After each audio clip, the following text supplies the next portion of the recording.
সিরাজগঞ্জে ৭ বছর পর চৌখালী উপজেলায় শিশু সুবর্ণাকে ধর্ষণ ও হত্যার রহস্য উদ্ঘাটন করেছে police bureau of investigation PBI. Sirajganj প্রতিনিধি মিনহাজউদ্দিন জানান, সোমবার সকালে সিরাজগঞ্জ পিবিআই কার্যালয়ে এ তথ্য জানান PBI police super Rezaul Karim.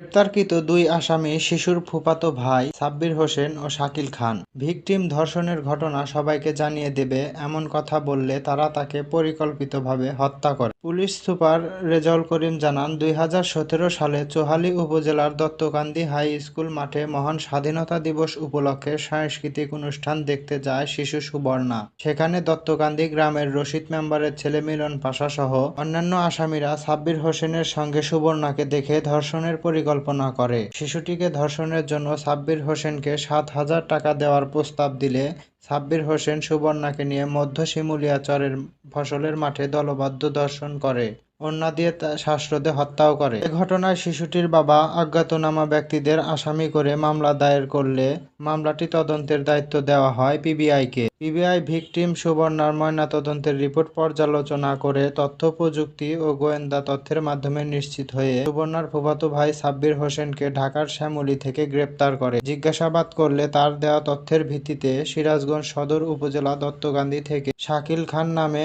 এক যুবককে গ্রেপ্তার করা হয়। এরপর তারা হত্যার দায় স্বীকার করে আদালতে 164 ধারায় জবানবন্দি দেয়।